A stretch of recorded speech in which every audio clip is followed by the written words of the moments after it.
The Evolution of U.S. Marine Corps Special Operations. Insights from John Dailey. John is a retired Marine Force Recon sniper and member of Detachment One, the first USMC unit in SOCOM. A veteran of Afghanistan and Iraq, he now trains Marine Raiders and holds multiple master's degrees, including an MFA in creative writing. He is also the author of Tough, Rugged Bastards. Over the course of his career, John played a pivotal role in shaping the Marine Corps' special operations capabilities, including the formation of the Marine Raiders. From his early days in Force Recon to deploying alongside Navy SEALs in Iraq, John's experience spans some of the most transformative moments in modern military history. In this episode, John shares a powerful insight that has shaped both his military career and his life beyond service. Quote, "When the mission changes, your mindset must change with it. Adaptability isn't just a skill, it's a survival tool." This mindset defined John's ability to lead through shifting roles, new threats, and unexpected challenges. After 9/11, as the Marine Corps was tasked with creating a new special operations unit, John found himself at the forefront of this transformation. Working alongside Colonel Robert Coates, John helped form the Marine Corps' first Special Operations Unit, which would later become the Marine Raiders. Their initial deployment alongside the SEALs in Iraq in 2004 marked a turning point for the Marine Corps' role in SOCOM and the wider special ops landscape. John's philosophy on leadership, adaptability, and teamwork is deeply rooted in his military experience. He emphasizes that even support roles, mechanics, medics, and admin staff were vital to mission success. Quote, "Everybody fights," John recalls. That mindset keeps us prepared for anything. Mental fortitude and problem solving. The ability to navigate high-stress situations and solve problems under pressure is crucial in special ops. John's resilience and growth throughout his career serve as an inspiration for aspiring operators and veterans alike. Since retiring, John has continued to share his insights on leadership, resilience, and the importance of finding purpose after service. His book, Tough, Rugged Bastards, blends personal stories with actionable lessons for overcoming adversity and embracing change. For those navigating their own transitions, whether in the military, corporate world, or personal life, John's message is clear. Adaptability, teamwork, and purpose are the cornerstones of success. John's remarkable journey from the sands of Iraq to mentoring others through his writing stands as a testament to the power of perseverance and the enduring strength of the Marine Corps spirit. Why you should listen. This episode is a deep dive into the world of special ops, filled with historical context, personal stories, and valuable lessons. Whether you're a military enthusiast, a history buff, or someone looking for inspiration, John Dailey's experiences and insights are sure to captivate you. Connect with John on the show links below. His website is www.jadailey.com, on Insta, jadailey, and his book at Amazon or through his website in the show links below. Thanks for watching. I'm Damien Porter, former New Zealand Special Forces operator, subject matter expert from HowNotToDieGuy.com. And you're listening to my Straight Talk Mind and Muscle podcast, sponsored by State, the ultimate daily formula for optimum hormone health, stress management, energy, and performance. 100% natural and clinically proven ingredients. Provides everything you need to raise your game in a convenient gut-friendly capsule. And my new sponsor, Michael Mason of the Mason Survival Protocol. Links for my former shows are in the show notes below. Thanks for watching. And we're live. Welcome to the Straight Talk Mind and Muscle podcast. Welcome to my guest, John Dailey, all the way from USA. Welcome. Hey, thanks for having me all the way from Australia. And like I said, I've been told that I'm required to say that my opinions don't represent the U.S. Special Operations Command or anybody else. They're all my own. That's a great disclaimer. Thanks for getting ahead of that, John. But however, you are also the author of the book, and I love the title. I mean, there's lots of books out there. I'm always intrigued at why guys like us go and write books. I mean, we go from the trigger to the pen, but you're author of the book Tough, Rugged Bastards, and I love that. It's just like the movie with Brad Pitt. What an amazing title. Tell us about the book, and then we'll wind back, and I'll get into your background. But what's the book about, and what made you write it? Absolutely. So Yeah, the book didn't really come about till after I retired from active duty, but it's about a time when I was picked to be a member of the first Marine Corps Special Operations Unit assigned to the Special Operations Command. Yep. And in it, the boss who was selected to head up this unit asked me to be a team leader, and which was a huge honor.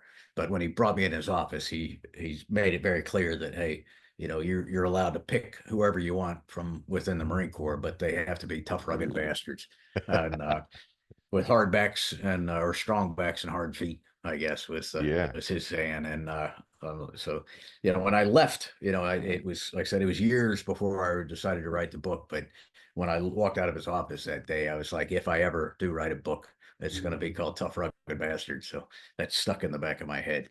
it's funny that things like that from our bosses stick in our head. My squadron sergeant major had a sign in his door, yeah, a laminated A4 sheet: "Be friendly, be polite, but have a plan to kill everyone you meet." That's good advice. So interesting. You're a Marine, and then the boss has been asked to head up a brand new special operations unit, and I'd really like to delve into that because that's kind of what happened with my squadron back in the day. I can't envisage Marine, and I've only got the TV and a bit of vet TV, what a Marine's like, to going into special operations. Um, can you talk to us more about that, please? Certainly. So the go back a little bit of history in the U.S. The when in the 1979, we had a bunch of Americans who were taken hostage at the embassy in Iran. Yep. There was a failed attempt to rescue them, and the that caused a lot of Congress and everybody to say, hey, what are we doing? So they took a look at how the military was structured, and the decision was made to create a special operations command, Yes. and that was created officially in 1987. When that happened, the SEALs kind of left the Navy and went over. The Green Berets left the Army, the Rangers, and the Air Force, or Air Force Pararescue, and close and combat controller guys. The Marine Corps at that time had had a unit called Force Reconnaissance that was the Marine Corps Special Operations Unit. The Marine Corps declined to give up Force Recon to be a part of this. Right. So this was 1987 when this was happening, was just when I was graduating from high school and joining the Marine Corps. So it took me a few years before I made my way to Force Recon, but I spent the bulk of my military career there. Um, and in fact, I was sitting in a pub in Darwin on deployment. I had worked my way up to be the senior enlisted guy for a Force Recon platoon, and we were sitting at Kitty O'Shea's pub in Darwin having a pint. I've been to that pub, and I'd say Yeah. Darwin is not a very safe place for soldiers sometimes. No, yeah, I agreed. But in this particular night, the football game that was on TV switched to the World Trade Centers. So Oh it wow. was 9/11. And Wow. so we went back to the boats, got on our ships and sailed off. And by November we were in Afghanistan. And back in the States, what was happening was the Secretary of Defense recognized that there was going to be a bigger requirement for special operations. Yeah. So he told the SEALs to make more SEALs, told the Green Berets to make more Green Berets, and told the Marine Corps, hey, this time you're going to participate. So the Marine Corps was directed to create a special operations unit from within Force Recon. Right. Uh, and they would be assigned to the Special Operations Command. So I said, my boss that I talk about a lot in the book, Colonel Robert Coates, was picked to lead it, and he picked four of us who were senior enlisted guys to be team leaders, and ultimately we deployed with Navy SEAL task unit to Iraq in 2004, and that's really the bulk of what the book covers. But when we came back from that, the bean counters, I guess, had took a look at how we did and decided that the Marine Corps was now going to make a larger unit. So the Marine Raiders were formed in 2006. Is that what they call MARSOC? Correct. Yeah. So the MARSOC, back in World War II, there was a unit, the first special operations unit that the Americans had, was really kind of based on the commandos, the British commandos, but it Yes. was pulled from the Marine Corps, and they were called the Raiders. And so they only existed for a couple of years, and then when we stood up in 2003 with the Detachment One unit, those surviving Marine Raiders that were left from World War II like came out and were like, "Hey, we want you guys to be called the Raiders." So it took a little while, but they've latched onto the name. So now the MARSOC are known as Raiders. History is really interesting when you actually read history and not just what people think. And I listened to a lot of Damian Lewis, who writes about 22 SAS, the British Yeah. SAS. I was lucky enough to speak with him actually a while back. And Wow. the history of the Special Forces really starts with the British Royal Marine Commandos, who Mhm. went through that very short training, and then 22 SAS under David Stirling. So I'd like to get your take on it. Are you saying that US Special Forces started with the Marine Raiders, or was it UDT? What was the start of US special operations back then? Yeah, so really, and I've done, I've had the opportunity to read a lot and do a lot of kind of research into it. So when World War II was kicking off in England, obviously we were out of it for a while, but President Roosevelt was watching very closely what Churchill had going on, Yeah, and Churchill formed the Commandos, yeah, and then also formed the SOE, the Special yes, Operations Executive. And Roosevelt was adamant that, hey, I want something similar to both of these things. And so ultimately in the US, we formed the OSS, the Office of Strategic Services, which was very, very similar to the SOE, and they worked a lot together. And then we, within the Marine Corps, they formed the Raiders. And so the Raiders, at that time, it was maybe tough to to pin down like what date things were formed, but the Raiders were formed first, and then the UDTs were formed shortly after. I mean, all of that happened within kind of a matter of months as we right. were gearing up. But February of 1942 was when the Raiders were the first Raider Battalion was activated. Okay, that makes sense. Yeah, and for the listeners, the movie, The Ministry of Ungentle Warfare, really sums up the SOE, and obviously its US counterpart there quite well back in the day. So again, you've got Marines and UDT and their naval um, operators, naval soldiers, as you were, but was there not any army component there as well? A lot of so the that OSS was kind of a strange animal. So it had college professors, and the guy who started it was a guy named Wild Bill Donovan, and Yep. he kind of famously said that when he said, was asked, "Who do you want in the OSS?" He said, "I want PhDs who are good in a bar fight." So What a great the thing. yeah, yeah, and so there was a lot of like professors that were pulled into it, but the Army also had a pretty heavy presence, and there were some Marines that were in the OSS as well. So it was really kind of the first joint special operations unit, um, and they were working primarily in Jedburgh teams and things like that. So the Yeah, Army Special Operations definitely draws its lineage from the OSS. right. That makes sense. And I was lucky enough to meet some of the SOE heroines at a in our unit at our unit dinners. One of them was Pippa Blake, much like Nancy Wake.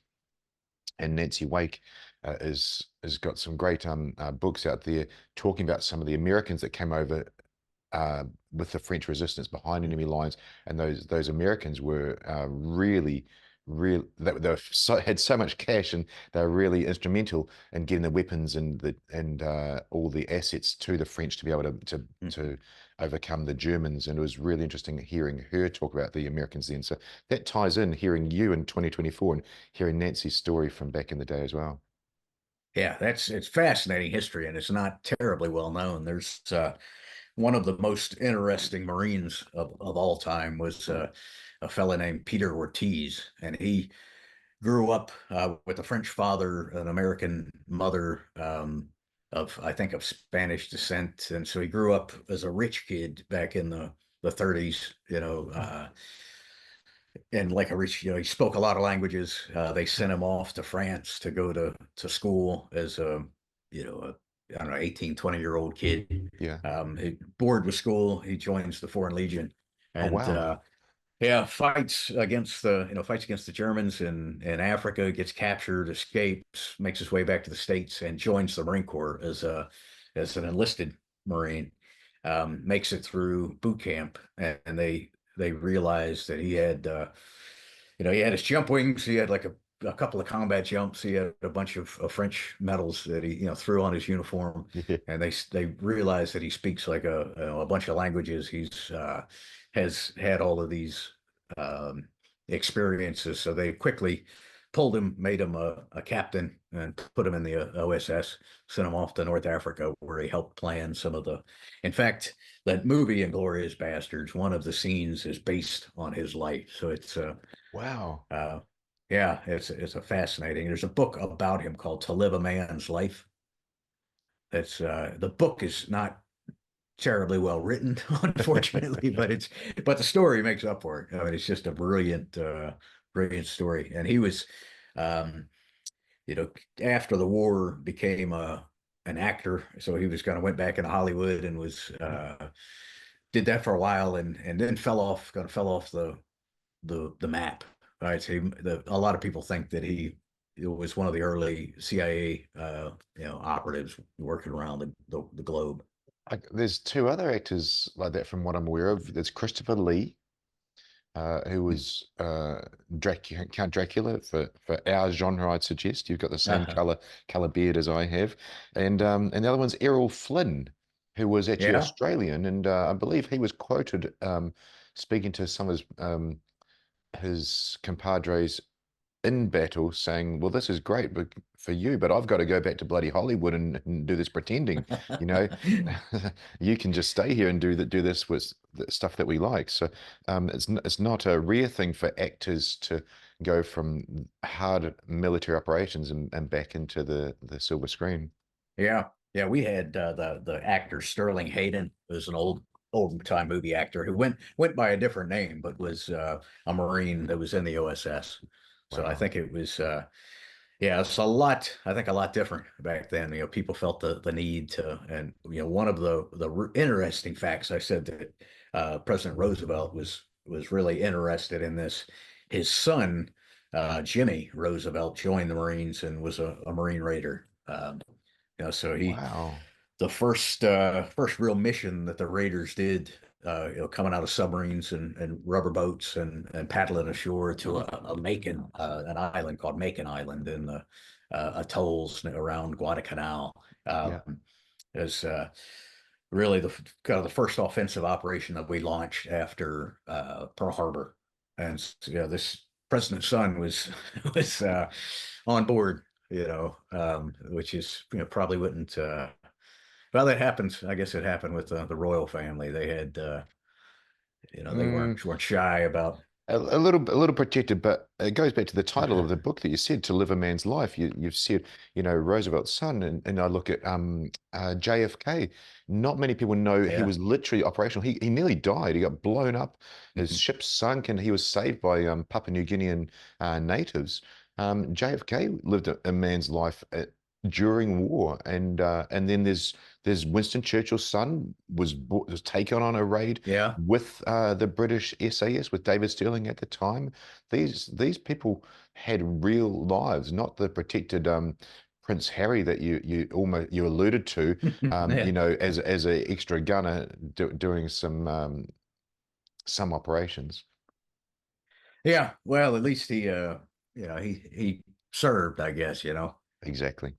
It's so I'm intrigued. I do have a very close affinity with the SOE and the OSS, with what I teach, the unarmed combat. And Mhm. you could call it self-defense for women, but you and I both know it's literally unarmed combat once it goes that way. And my instructor, Jeff Todd, Tank Todd, he actually met Rex Applegate over in the States. Wow. He's got the closest lineage to Fairbairn and Sykes and Applegate, so SOE and OSS, of any Mm. person in the world. Some people teach some of those things and they've looked at history like you have and gone back and reworked it, but he actually got taught all those things by Rex Applegate himself, a lot of the dirty stuff. It's amazing. And that stuff that you were taught, the Marines were taught in Mhm. OSS with I think it was Sykes that went over there, or Yeah, Pat. What's the Pat's name? There's another. I can't quite remember his name, but he went over there, and then of course with the British with Fairbairn. Those things stand in good stead today for hand-to-hand combatives. absolutely. Yeah, we still Pat O'Neill have a was the name. couple. Sorry, Pat O'Neill was a Marine, wasn't he? Yes. Yeah, yeah, yeah. Yeah. Yeah, and there's still a lot of that that was worked into our, hand-to-hand combatives programs called Make Map, the Marine Corps Martial Arts program. This really takes from uh, some of that, and that was intentional, to make sure that we kind of kept, I mean, it's like you said, stuff that works, and it's, Yes. very, uh, and then, they take from other fighting styles as well.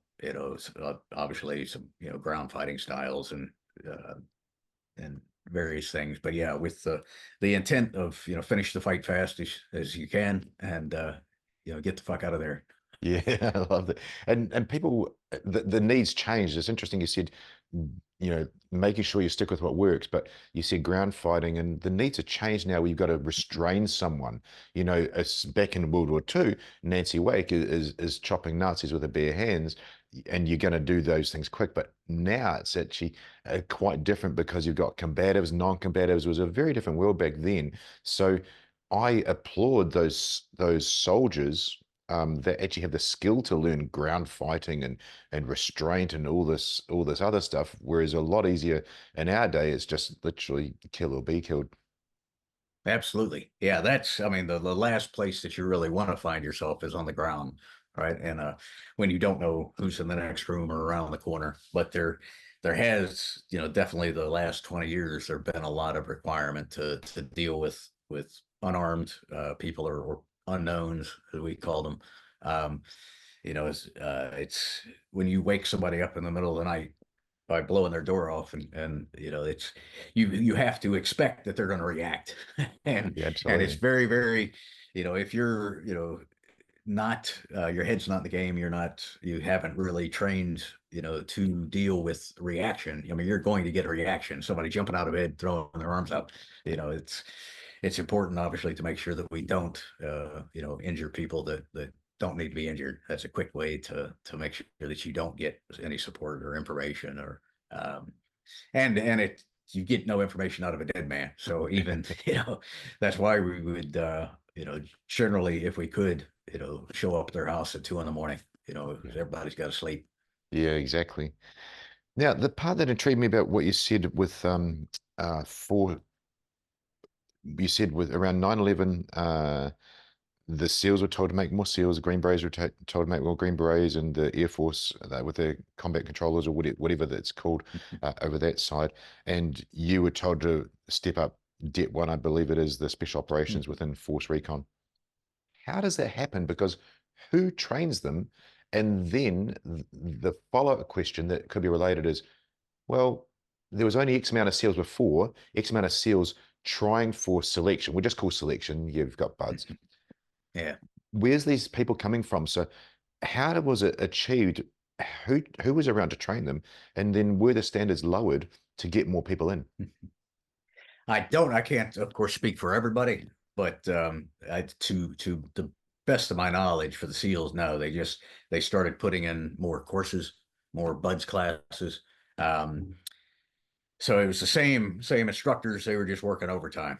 Right. For Army Special Forces, I think kind of the same thing. They're a huge beast. So I think they were also able to kind of they have people all over the military, so they were able to kind of bring people back and form more ODA teams. And Right. for us, we were only picking people from the highly regarded people within Force Recon. So, like I said, I was able to pick the six guys who were going to be in my team.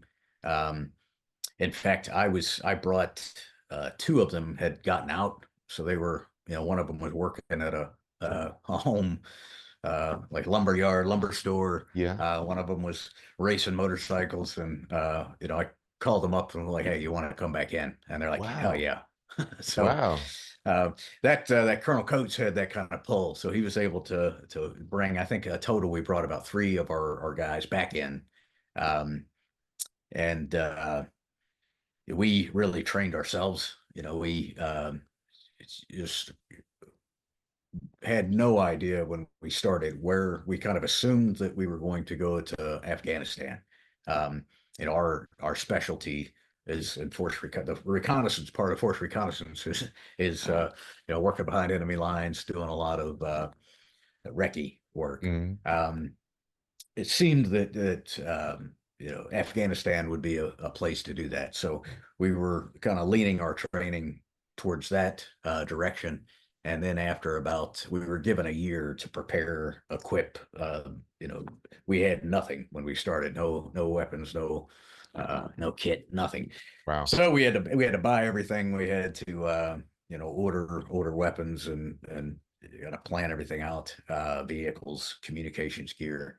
Um, about halfway through, they told us that, hey, we're going to send you guys to Iraq. And instead of focusing on reconnaissance, you'll focus on direct action missions, hunting high value targets. So then we kind of shifted focus and we brought in some outside instructors, you know uh, and that was one of the benefits of having a pretty deep pockets. For starting a unit, we were able to go out and kind of cherry pick the best pistol instructor, the best hand to hand guy that we could get, and were able to bring in a lot of different opinions, different viewpoints, and look at them and kind of decide how we were going to operate specifically. And then in 2004, like I said, we went to Iraq, and the bulk of what we did was that hunting bad guys. So Yep. in addition to the Force Recon, the shooters that we had, the operators, we had there were about 30 of us, and then there were about another 30 intel Marines. So across the spectrum of geospatial intelligence, human intelligence, signals intelligence. So we had, a lot of times they don't get the credit, and nothing that we did would have happened, without those guys doing their job. And then additionally, we obviously had signals guys, we had admin guys, motor mechanics Yep. and whatnot. So, and we were so small that the Colonel Coates' motto is everybody fights. So the mechanics were driving vehicles out to raids, or they were manning a machine gun on the Wow. back of the Humvee. So yeah, because we were so tiny, we really didn't have the ass to do everything just within the 30-man platoon. So It sounds so just like World War II and Sterling's Raiders. it in a lot of ways it was. I mean, when you read the or the book is great, but Yeah. watch the HBO show, the I forget the name of the lad who was driving them from the recce unit that wound up Yeah, joining from up. the Uh, LRDG, that's right. yeah. Yeah, I've forgotten So the in a lot of ways it was. I Rogue mean, Heroes is the show you're talking about. yeah, that's what I was trying to think of. But yeah, in a lot of ways it was like that. And the Marine Corps were, I mean, comparatively in the U.S., we're tiny. We're the smallest service by far. And then within U.S. SOCOM, we're like 5% of we make up about 5% of all of U.S. SOCOM. I mean, the Army Special Operations is the big kind of big dog in in town. I'll like to, because I don't get a chance to talk to a Marine too much. Um, and like I said, it's only what I've seen in movies and so on. So what makes a Marine such a disciplined soldier and so good at aggression and marksmanship? Two different things completely, actually. So Mhm. what makes a Marine so good at those things? That's it- it's really, I mean, it goes all the way back to our very beginnings in Mm, the 1775 when the Marine Corps was formed, really to be the to keep the Navy in line, kind of. And that's like only a little joking. The Navy, at that time in colonial America was uh, it was still like on the practice to Shanghai people. So you were just told, hey, you're joining the Navy. You wake wow. up and you're at sea.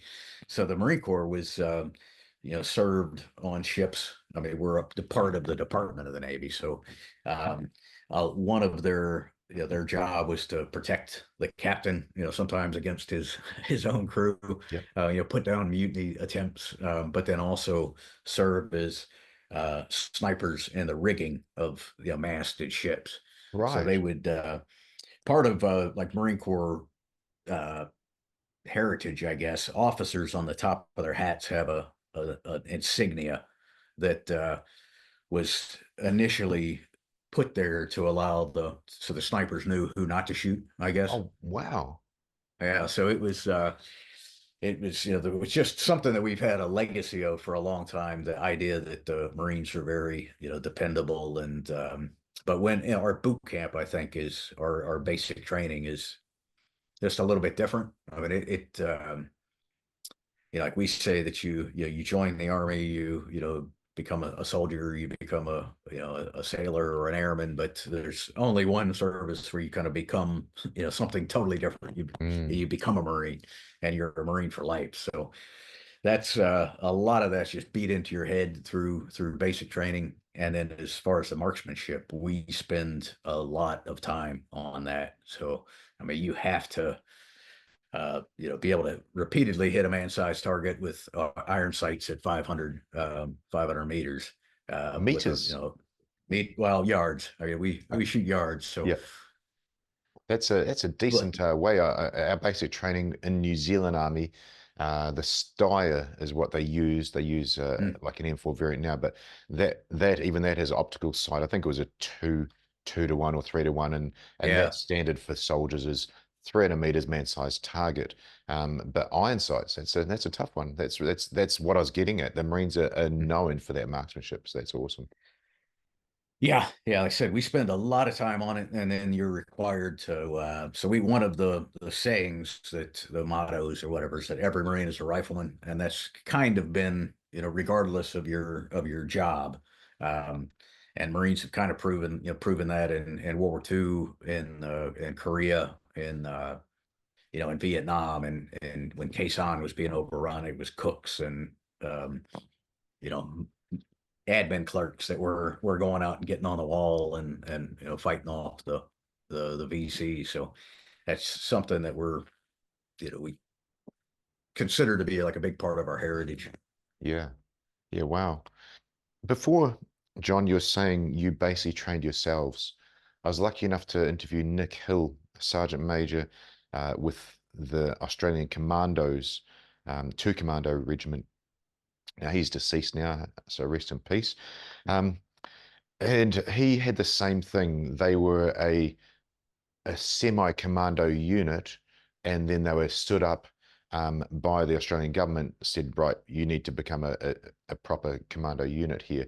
They had some SASR, that's Australian SAS mentors, come over as like a cadre. The Americans, they say cadre, Yeah. um, as mentors. But very quickly, the original 12 trained commandos became the subject matter experts to train the rest and run the selection courses and so on. Um, what was it like for you guys starting that from scratch? Mentors, apart from the experts you hired, civilian, I'm suggesting. What was it like? Where did you draw from? Did you have military mentors, other units come along? So there wasn't much that we were going to be asked to do that Force Recon didn't do already. Right. So it wasn't as though we had to learn new skills or a new mission. It was really that we had to learn to operate in a different configuration, different size teams, and without normally when we go on a deployment, we've got great big Navy ships full of everything that you need, and a lot of support. We were over the years we worked pretty closely with the SEALs, so we kind of know how they operate, and we seldom worked on that deployment hand in hand with them on the same missions. So it wasn't a concern of like interoperability, but we so there wasn't.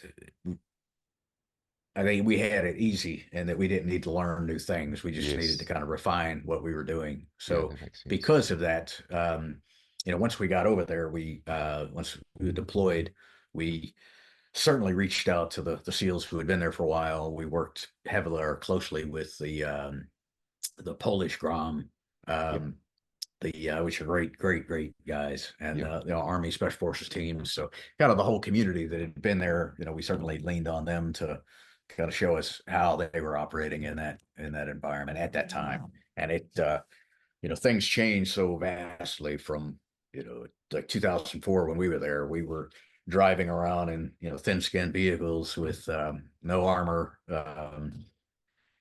Just driving like bats out of hell, as fast as you could, because there really weren't, almost all of the IEDs, and there weren't that many, but they were all command detonated generally, Right. or radio detonated. Yep. So it wasn't like it became, a couple years later when people are hitting massive, EFMPs and Yeah. and Crazy. I've got a question about the new units formed, MARSOC, and I was speaking from experience with two commando that are in Australia, but my unit, the counter-terrorist team. So for background for you, in 2005, New Zealand SAS had lost a lot of operators to the private military contractors companies. So they were going down. And of course, as you know, the counter-terrorist capability is a government-directed requirement from the military. And literally, they weren't able to, getting close to not being able to fulfill that mission. So in 2005, we went through the first selection as counter-terrorist operators. All we did was the black role for all the hostage rescue and so on. And New Zealand SAS did the selection process for us. We became a squadron within that, and we trained. But there was a lot of butting heads, and a lot of animosity and segregation there. And when MARSOC happened, I saw that was talked about quite a lot as well. You said you were straight in as Det 1 into operations, and when you're in operations, none of that stuff really matters. You're just getting it done, which is great. But how did, I guess, MARSOC combat that pushback that they were getting from the rest of the special operations community? Yeah, great question. So when we came back, we really were unsure for about a year what was going to happen. We were told almost something different every day. Oh So we wow, were that's going hard. to, yeah, yeah. So we were going to be assigned to other units to work. We were going to just move over and join SOCOM independently. There was they're going to send us to Afghanistan and kind of see how we did there. We were going to multiply and like split and create, run our own selection program to create a Det 2 and then, a Det 3 and all of those. So we created our own selection program. We half of us ran it, went through it Yep. as candidates, Yeah, and the that's other hard. half put it on. Yeah, I was in the however you want to look at it, lucky or unlucky half that went through it, Oh and it wow. was it was a ball buster. Yeah. And then before we switched for the other half to go through it, they told us, hey, don't bother. MARSOC's gonna stand up. So initially, when you create a new unit, you have to take people from somewhere. Yeah. So the Marine Corps took what was first and second force reconnaissance companies and just said, hey, you're it. Um, they had another unit called the Foreign Military Training Unit that was responsible for primarily FID missions, and so they grabbed them and threw them in. So the first for the first couple of units that deployed into combat went without being selected, right, or trained. Really, they kind of went with the training that they had, Yeah. just like we had with the det. Um, but while that was happening, I got sent to the school to help kind of start the school, and so we, at this point, leaned very heavily on Army Special Forces to take a look at how they were doing things. Obviously, the Navy does things a little bit differently with buds. But we traveled overseas and just took a look. We had the luxury of looking at kind of what everybody else was doing for selection programs, taking what we thought was kind of the best, um, and setting that up. So then we had guys were going to selection and then straight, to deployment.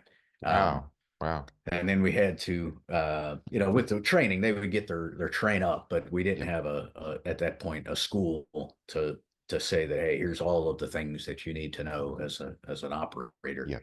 So that's really what I spent the last 2 years of my active duty time in the Marine Corps, kind of helping build that course that's now called the Raider Training Course. That's like 9 months. I mean, a lot of similarities to any other uh, buds or the Q course or OTCs and things of that nature. Yep. That makes sense. Yeah, thank you for answering that. I was interested at how you guys made it happen. And how the obvious question is, how's it now? It's 2024.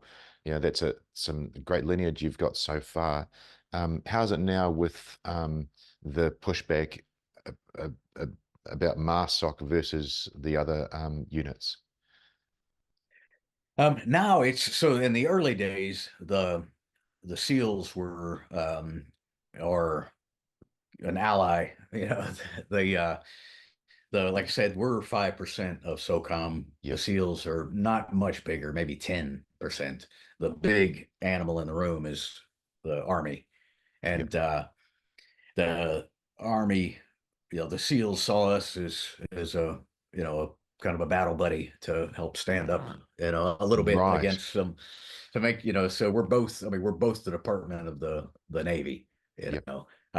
So they were very helpful. The Army at the operator level, were great. They would say, come on down to Fort Bragg and see anything you want. We'll answer any questions that you want. At the upper echelons, there was some reluctance to have us involved. So it was, and we would be reminded every 6 months that, hey, this whole thing might go away, tomorrow. Don't get too comfortable.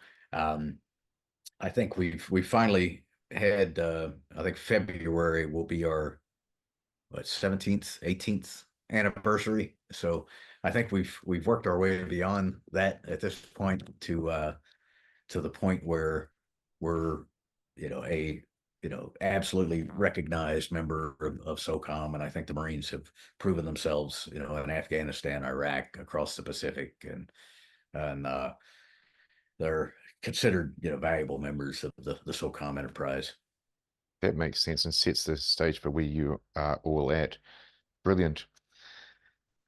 So you wrote a book. You've gone from um, you know, on the trigger to writing a book.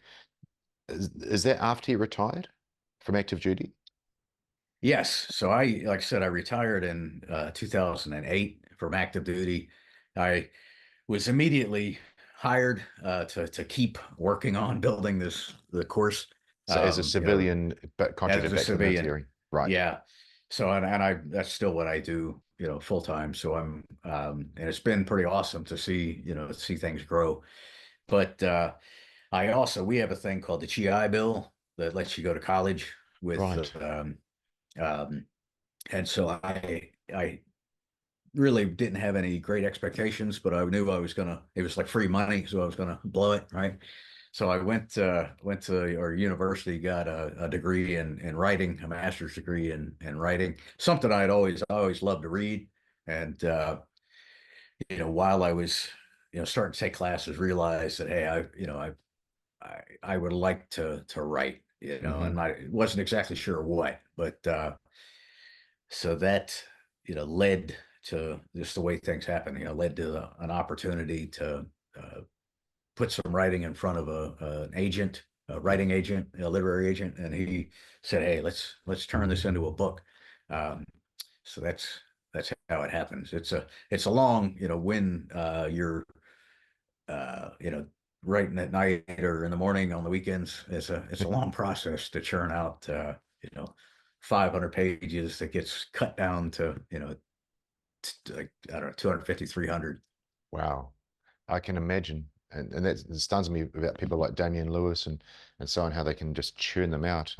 I guess though, with he's really drawing from history, so he doesn't have to make it up as he goes along. The same thing with you, Hmm. you're drawing from history.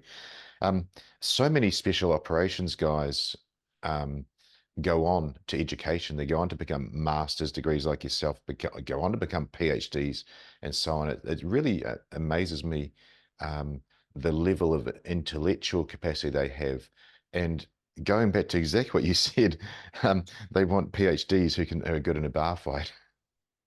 Yeah, yeah. I mean, I think it's pretty easy for the someone who's never been in the military to think that the average service member is not the sharpest tool in the shed, and sometimes that's absolutely true. I've worked with some some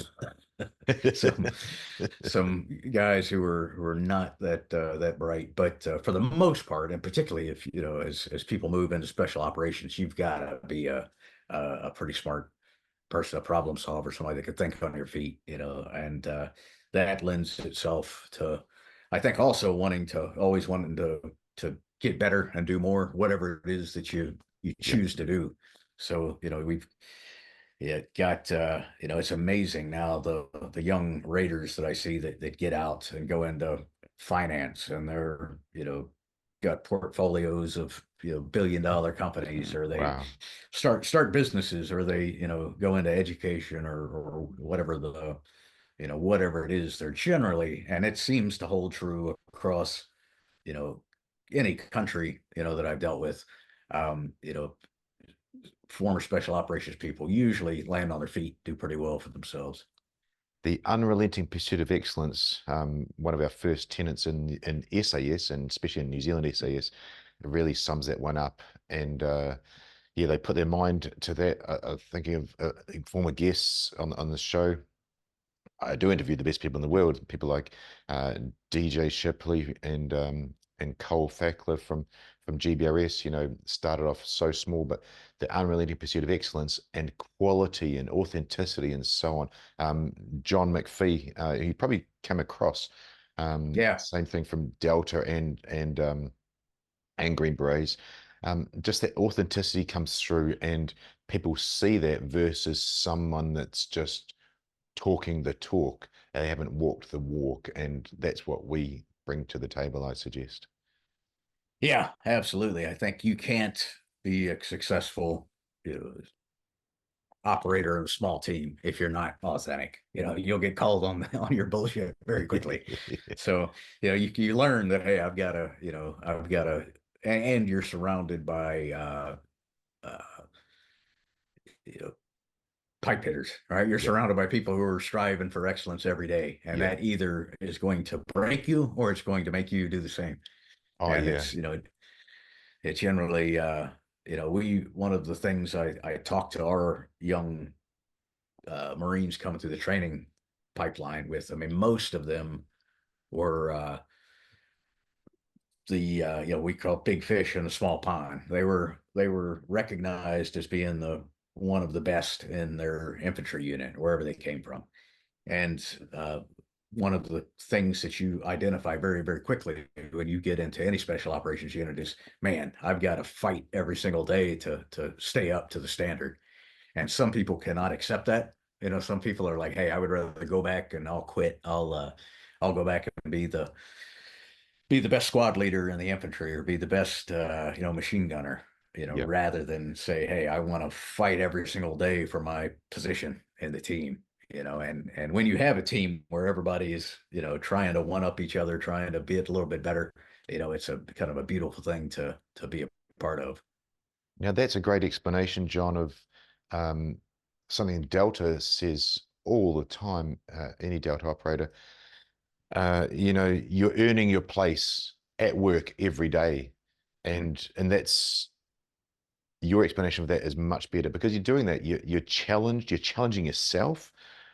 I've got this example I've used in a couple of interviews, I think probably when I've been interviewed, and we do unit PTs, squadron PT. So one of our PTs days was we're just going to go for a recovery run. Our physical training instructor, great guy, he's gone on to train top sports teams afterwards. We needed a recovery run. So it's just going to be a 5 kilometer nice jog around the block. And we go out, and one guy decides to push himself. And I emphasize that, listeners, because he was just going to push himself. But this thing that's in our heads, and I literally say we're not right in the head. Of course, he pushes himself, and then another guy goes, well, I've got to push myself to him. This ended up with it being a 4.5K sprint around the block. And the training instructor's going, what are you doing? And it's just in our blood. Yeah. Yeah, that's the thing, but we wouldn't be who we were if it wasn't. Everything's a race, even if I tell my wife that all the time when I go to, went out for a run on my own on the, down the road on the weekend, I come across somebody else out for a run. Like, they may not know it, but we're racing and I'm going to win. I love that. It's interesting interviewing you, and I've interviewed a very high-ranking officer in the US Army. He wrote a book called Bipolar General, and both yourself and him have got no other businesses. Just you wrote a really cool book there well, his was to help others over that. So, given that context, what advice would you give to a young, I'd have to say person now, and we had females coming up to try selection. Unfortunately, they got put off every time. So, what advice would you give to a young person listening to this going, how do I get into that? So what do they need? This is the age-old question. What do they need as qualities? And I'll say that qualities because not what can you do. What qualities do they need to pass selection into special operations? Ah, I mean, we have, and I think every service or organization probably has a list of, hey, here's the things that we think are important. But, what John Dailey thinks are important. I mean, you have to have endurance, I think. And I usually, I define endurance as discipline without a finish line. You've Nice. got to, um, that's so discipline's a part of it. I mean, you've got to be disciplined enough to do the things to prepare yourself physically, mentally, emotionally. Um, you know, you've uh, you've got to have a level of intelligence, problem solving. Really, I mean, that's really what we're looking for in everything that we do. Can this person solve a problem? And that idea goes back to the SOE. A lot of there was an awesome for a television show. There was a show that on the BBC a couple of years ago where they and it may have been on more than one season. I only saw one where they were kind of recreating the selection. I think it may have been called Selection for the SOE, and they were at the end of the day. What you didn't know is that all of the participants on the show were ancestors of SOE personnel. I So did these not know people, that. and I they would watched the show and I didn't realize that. Wow. I didn't until the end, but you see a lot of, everything they did was, can you solve a problem? And Mm. it's sometimes that problem is in the woods, and most selection courses have a lot of land navigation. It's at this point in time, somebody might, you know, try to kick my ass for saying this, but your ability to, I mean, land navigation is important, but now we've got, everybody's got 3 or 4 GPSs on them, but the thing that we really get out of land navigation is can you be on your own? Can you follow instructions? Can you endure, over time? Can you solve problems? Mm, Right? Can look at a map and a compass, figure out where you are and figure out how to get and knowing that we're not going to give you enough time to get to all of the places, how are you going to look at the problem and make decisions based on that? So I think that's a huge part of it. Physicality, it depends obviously a little bit on what organization you're preparing for. Um, I'd say with us, we don't spend as much time in the water as the SEALs do, but we spend a good bit of time in the water, and water is generally the great equalizer. yeah. Um, so yeah, I definitely, I think that's something to be very comfortable with. Like you mentioned, it's it's amazing nowadays, how many young people maybe it's not amazing, but you've just never been punched in the face, Yeah. right? It's there's getting into some form of combatives, whatever that is, something that I think that pays huge dividends. Um, one of the and I saw someone talking about this recently, that when you see former special operations guys, I mean they're all, none, except for me. I'm a tiny guy, but like you're a big guy. There's tons of really, really, really big former special operations people. And so I think people sometimes assume that you've got to be that way to get in. And most of the time, I mean, certainly there are big guys who are wildly successful, but a lot of people don't get that way until later. When you're, got an 80 pound ruck on your back, and it's hard to stay big when you're just moving all the time. Hell So yes. absolutely, good gym mechanics are really important. We spend a lot of time now with whereas we actually have coaches that teach good lifting form and things like that. um, so being a well-rounded athlete, really, I say physically is, and I spend a lot of time, and I probably wouldn't have listened when I was their age either, but I spent a lot of time harping to the young guys about, nutrition and sleep. Um, Yes. and I think they're probably smarter about it than I was, because I kind of grew up during the school that you drink all night and then, get up and run, maybe eat a jelly donut or something in the morning and go for a 10-mile run.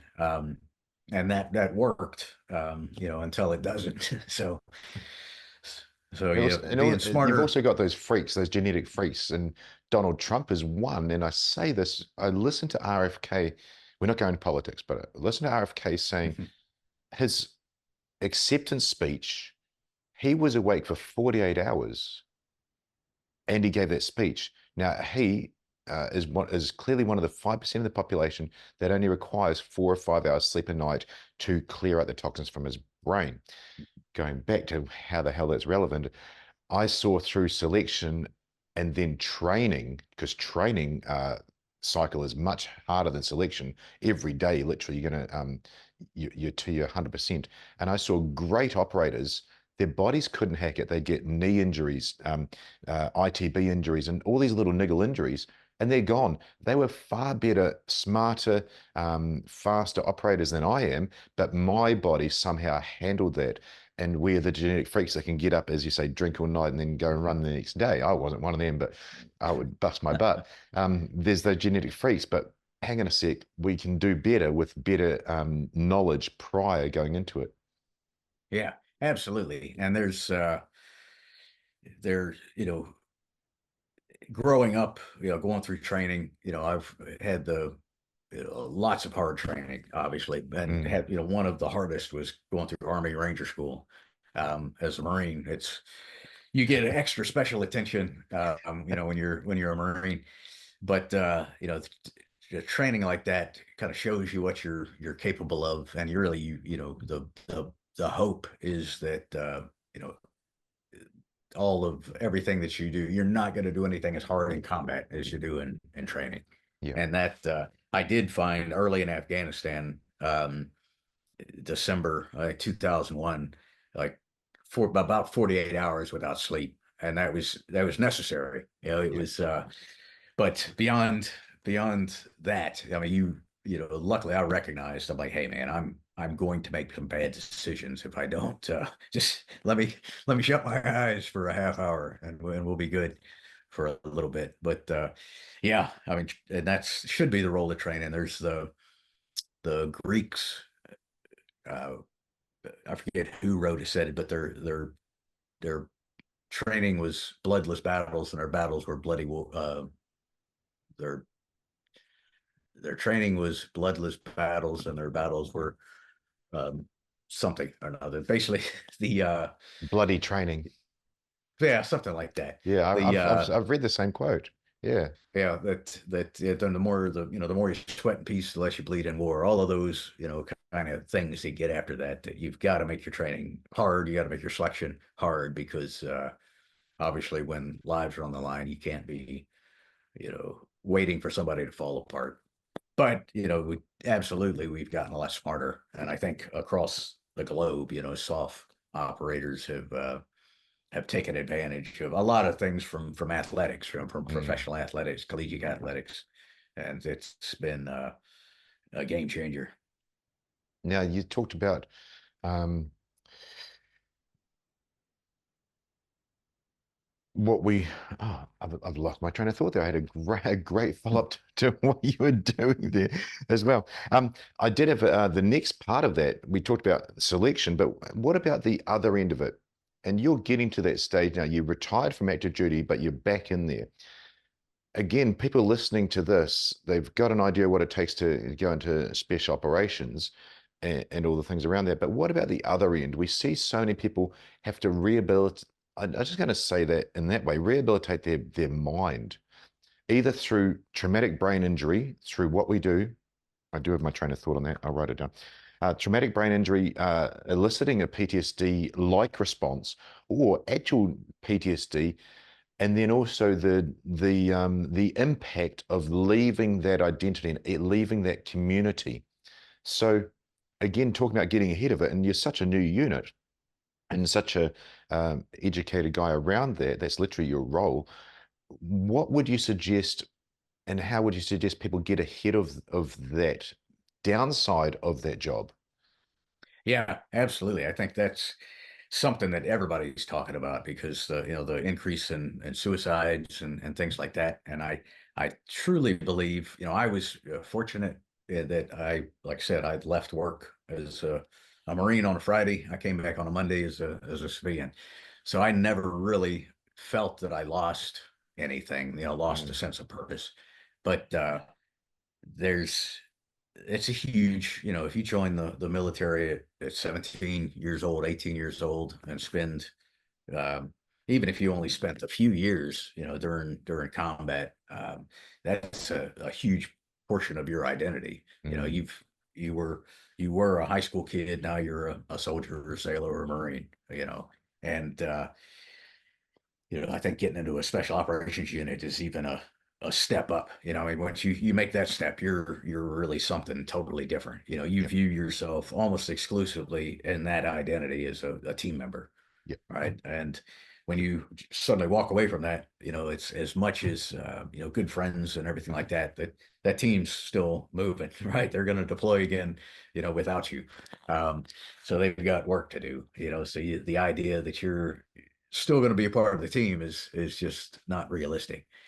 And I think you have that coupled with the like I said earlier that people are going to be very successful at what they do. I think a lot of guys say, "Hey, I served my country. Now I'm going to go make a lot of money," and they do something and they do really really well at it, and but then they realize that hey, there's something missing. mm, There's like a sense of purpose that's I don't know how to get it back. And it's even if you retire at say 20 years, you're 40 years old.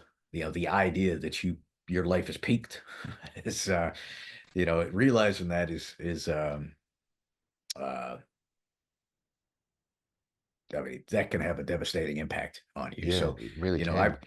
I talk to guys, and I'm very very fortunate in the position that I'm in. I get to talk to a lot of them. As they're thinking about getting out, they come and sit down in my office and we talk. And And, the advice is always to, I mean, obviously take care of yourself, take care of your family, but, look for some way to find another purpose, right? You should not, be washed up at 30 or 40 years old. And so, for some, and that's different for everybody, kind of where you find meaning or purpose. For some, it's working with military, charities or organizations or church groups or teaching, whatever it is. But maybe it's just kind of digging down and being a great parent, that, Yep. kind of trying to make up for lost time, or a parent, spouse, whatever. But yeah, I tell guys, you've got to find something that provides you with purpose and meaning, and in some way be of service to others. I mean, we've spent somewhere between 4 years and 40, being a servant, really a servant leader, a servant of a cause greater than ourselves. And to say, well, I'm not going to do that anymore, it doesn't bode well. No, it really it doesn't compute in the brain. I'm really intrigued that you said that, and it blows my mind when different guests, and I was going to say I can guarantee, but I can't. Um, Highly unlikely you listened to the show I did with Widow Moffat, Sergeant Major of the Mm. Army. When I interviewed him, when I met him, he's assault sergeant, went on to become RSM of the New Zealand SAS, and now he's Sergeant Major of the Defence Force. And he said, when I asked him about what he does as a job, he said he serves others, and that's the highest ranking soldier. And everybody says that. Now, you talk about purpose, and you're counseling these guys to find purpose. Sometimes it finds you. We spoke about Patrick McNamara um, Mm. offline, I believe. So Pat McNamara, highly decorated Delta Force operator. Uh, he went through that lack of purpose. Of course, he went into teaching shooting and all the stuff he's good at. Now he makes videos online that kids, families, mums watch with basic dude stuff, but he's writing children's books. And he's Really, I really didn't good know at both that. of those things. He's really good at both those things. And he reaches people and he helps others by doing those things. Yes, he still teaches how to shoot a gun in different ways and teaches some really cool things. But sometimes the purpose finds you. So if you're listening to this, don't freak out if you don't know, right, I'm going to go and do this to help others. But I do highly suggest with John has said, be of service to others helps a lot. That's what we did, knowingly or unknowingly, and it is part of our ingrained DNA. Yeah, absolutely. And I did not know Pat was writing children's books, but yeah, I love watching his videos. And even that, just saying, hey, I've got all this knowledge in my head. I can make some videos and help some people. I think that's and if I'm being honest, I think he probably not directly. I've never met him, but or I may have met him once, but watching his videos, I've started this a newsletter. I write two newsletters that I send out weekly to different different groups, and the one though is really kind of tries to encapsulate the the I get think my belief, I guess it's called Walking Point, and it's really centered around the idea that there are a million people on the internet that'll try to lead you somewhere, Yep. right? But you're not going to be happy until you walk point for yourself, kind of be Right. your own point man. So that probably is at least subconsciously can contribute a little bit of that idea for that to watching some of Pat's videos. Like you Absolutely. realize that my kids are out of the house now. They've heard enough of me, and they'll still get it. They still get it whenever I talk to them. But there are definitely young people that are interested in the military and maybe don't have a family that has a history of service. Um, I feel like there are a lot of people that went straight to college and into business that are realizing the same thing, that hey, I'm kind of I missed out on something, right? I don't have uh, either purpose or the ability to find it. I'm just missing some critical tools. So that's what I write about. in that newsletter. Well, I'll definitely sign up to that after we're finished here. We'll go through how to find it soon. What I was just missed before when I lost my train of thought was what I'd like to sort of finish on for the listeners and the viewers. Special operations. We make life and death decisions, often for ourselves, just about every minute of the day when we're in training and of course on operations, but in training alone. And John alluded to that. Um, when you said, John, you know, the more you bleed in training, the less you bleed in battle. And unfortunately, I've lost many comrades in training. One fell off a ladder going on a ship underway, boarding on a counter-terrorist operation or exercise. One fell off the building after fast rapping out of it was actually a US pilot and chopper that dropped them down, and he plummeted there. And I'll never ever forget. And this started it. Willie Arpiada, Victoria Cross winner, and another instructor at the time. We were doing some training in high rises, and this one was, I'm not sure if you guys do it in your role, but we fast rope, sorry, we slide down the elevator cables um, Oof. inside inside a building. And I'm at the elevator shaft, and the elevator's down the bottom of 20 stories. And I'm looking over, and I walk up, and the instructor goes, "Porter, do you know what you're doing? Your stuff." He looks at me, and goes, and he was having a laugh inside. And this sums us up so well. I'm sure you know, John, but the listeners might be new. He is having a laugh inside, but also being quite serious. You do know if you don't do this right, you will die. Your stuff. Way you go then. You know, we make the decisions every day. And I'm saying this for the listeners and the viewers that are thinking about this as a career. For me, it's the most fulfilling career because that's ownership. My life and death and the life and death of other people are in my hands. I get to save those lives from what I do. And if I don't, I'm going to fail. And it's a real challenge. And it shows, gosh, going back to the book, it's perfectly titled "To Live a Man's Life." It really is the peak, as you said, the pinnacle of what you can do. So I highly recommend it to anybody that can make it into there. And I'm looking forward to reading your book of all about it, John. Yeah, I appreciate it. But yeah, I absolutely agree. I mean, I've been, you know, massively blessed, the ability to, being a kid that wasn't the smartest, not the strongest or the fastest, kind of not much of of anything.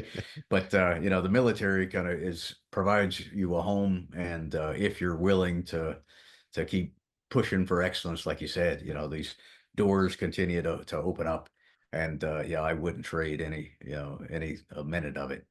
Yeah, exactly. So, two things. I mean, we have the narrated show notes at the start, so it's all going to be in there right at the start. But where do they find your book and where do they find your newsletter? What's the best way for people to reach you? So the best way, the book, you can, yeah, Amazon has it. I don't know if Amazon AU has it. I think one friend from over there had to go on to the American site, but you can also just I have a website that's jadailey.com, Great. Dailey, and on there there's info about the book. There's also links to sign up for the two newsletters. The one, like I said, is called Walking Point. The other is called Ruck the Fuck Up, which is a little bit more about mindset and actual rucking, tabbing, whatever, We call it. for fitness and for mental toughness development. It really does that. Gosh, like you said, those loads in your back and having to think about that. And what you said about navigating, land navigating, it's about solving problems exactly like you said. Mhm. And can we still think under that pressure of fatigue, of the ultimate endurance? Um, John, it's been brilliant to speak to you. Congratulations on your career. Congratulations on the the internal fortitude that you must have had and shown to get through those formative years of Det One in MARSOC. So I really want to say thank you for what you've done, and it's been an absolute pleasure speaking to you. No, I've had a great time, Damien. Thanks for having me on. You're more than welcome. All right, my friend. Well, I'll hit pause. We'll have a quick chat. Thank you very much. Sounds good. Hi, thanks for watching. I'm Damien Porter, former New Zealand Special Forces operator, a former Australian police officer, and your podcast host. Please check out my new project at hownottodieguy.com, where I teach everything you need to know to both males and females, at-risk populations, schools, kids, and the elderly for self-defense, situational awareness, and all-round skills that every good person should know. Thanks for watching.